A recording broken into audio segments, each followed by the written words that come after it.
अरे जोड़े दोनों हाथ गिरा बालक ने उचारी, गिरा बालक ने उचारी। मोए गए धनुष और बाण हुक्म मेरी दई गई महतारी।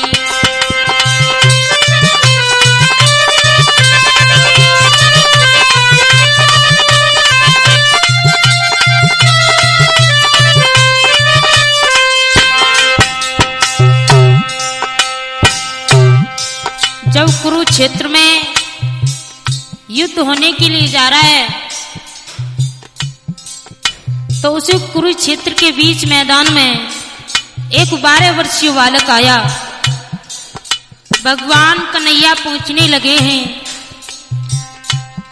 कि बेटा तुम्हारा परिचय क्या है, तुम्हारा नाम क्या है? तो वह 12 वर्षीय बालक बोला है, माधव मेरा नाम जानना चाहते हो तो सुनो।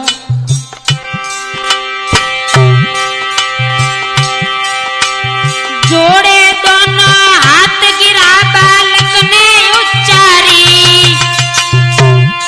मोए दए धनुष और बाण हुक्म मेरी दई गई महतारी। माधव मेरी मैया ने धनुष बाण दिए हैं और कहा है कि कुरुक्षेत्र में जाना, जिस दल की हार हो उस दल को जितवाना। ये मेरी मैया ने कहा है माधव। और अरे लला तू कुरुक्षेत्र जाइए, रे लला तू कुरुक्षेत्र जाइए। जात दल की हो बे हार बधाई, दल को जितवाइए।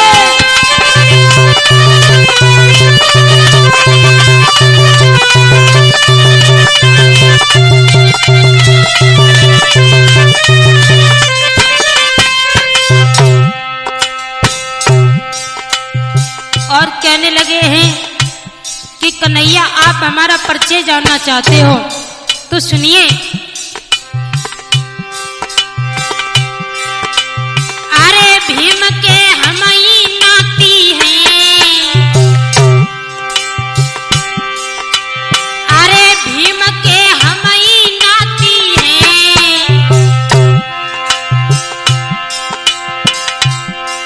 और महाभारत में मोरवी भई है, माता रोती है। और अरे पुत्र हम घंटों कच्छ के हैं, पुत्र हम घंटों कच्छ के हैं। और बरोबरिक शुभ नाम हमारो दीन नृतकारी।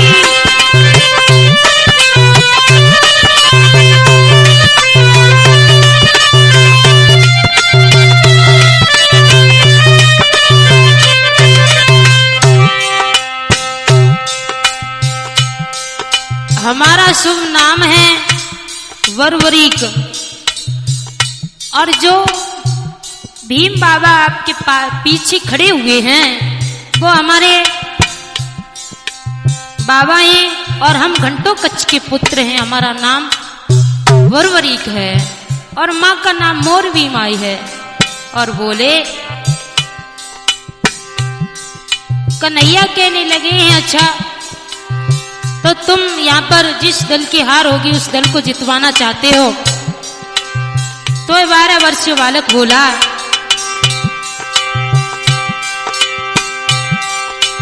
अरे बर मोई देवी ने दियो, अरे बर मोई देवी ने दियो। और 3 बाण मेरे गिरधारी भेंट में दिए। और अरे हुक्म जो तुमरो हुई जावे, हुक्म जो तुमरो हुई जावे। और एक बाण में मेरे माधव दुश्मन हा खावे।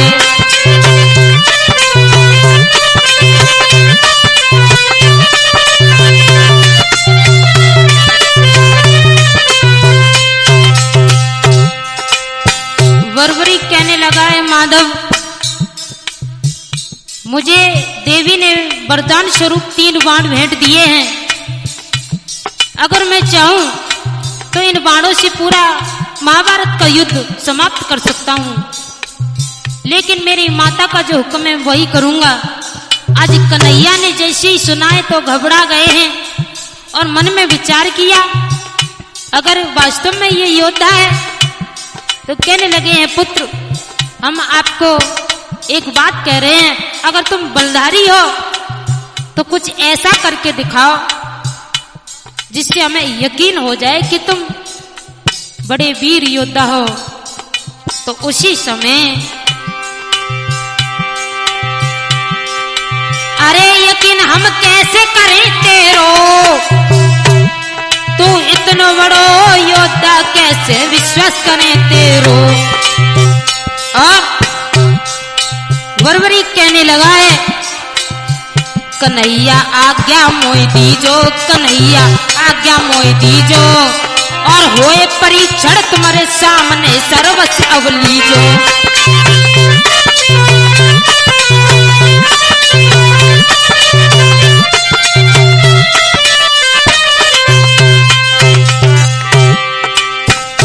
कहने लगे हमें आज्ञा तो दे दीजिए।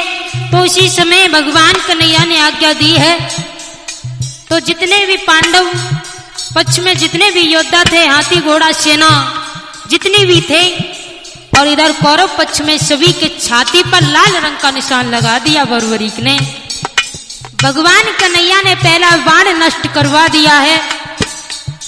तो कहने लगे ये तो जादू टोना हो गया वरवरीक, हम ऐसे विश्वास नहीं करेंगे कि तुम वीर योद्धा हो, कुछ और करके दिखाओ। तो कहने लगे हैं आज्ञा दीजिए, दूसरे बाण से मैं सभी के सिर को धड़ से अलग कर दूंगा। तो श्याम सुंदर कहने लगे हैं नहीं। उसी कुरुक्षेत्र में एक वट वृक्ष था और वट वृक्ष से कहने लगे इस वट वृक्ष में सारे पत्ते भेद करके दिखाइए तो हम जान जाएंगे तुम वीर योद्धा हो। उसी समय आंख बंद बाण चढ़ाई है और तरकस में से बाण लयो धनुषा पे चढ़ाई है। और अरे पुत्र ने मंत्र जब पढ़ियो, पुत्र ने मंत्र जब पढ़ियो, और तीन लोक के सवरिया ने हाथ ऊपर उठायो।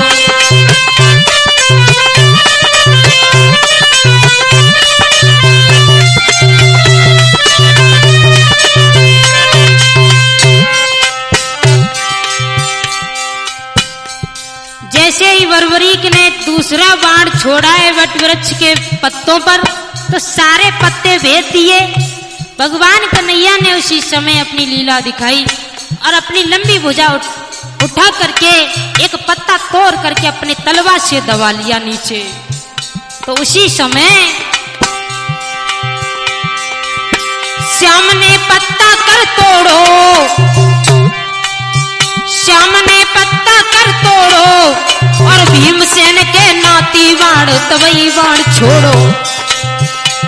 जब बाण छोड़ा है बाण रहो पात पात जाई, बाण रहो पात पात जाई, और माधव ने एक पत्ता तोड़ के कलवा लो दवाई।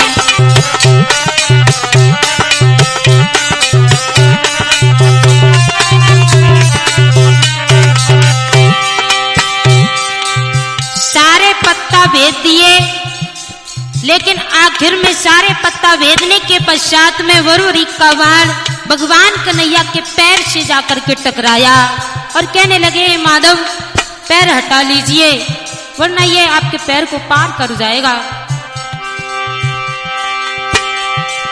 सवरे पत्ता भेद बाण भूमि पे आयो है, और हुई के निकरे पार बाण से कई टकरायो। कन्हैया को दूवर होई दीना, कन्हैया को दूवर होई दीना, और सब काया से चलो पसीना, सब काया चलो पसीना।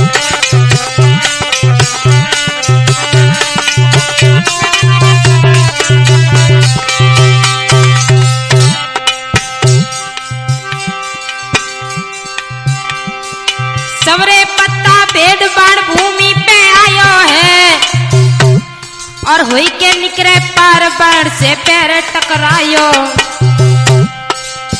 कन्हैयक दूवर हुई दीना, कन्हैयक दूवर हुई दीना। और सब काया से चलो पसीना, सब काया चलो पसीना।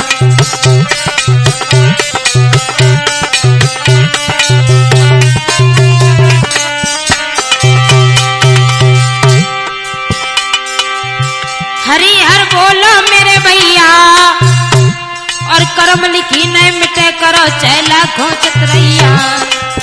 हरि हर बोलो मेरे भैया, हरि हर बोलो मेरे भैया, और कर्म लिखी न मिटे करो चैला घोंचत रैया।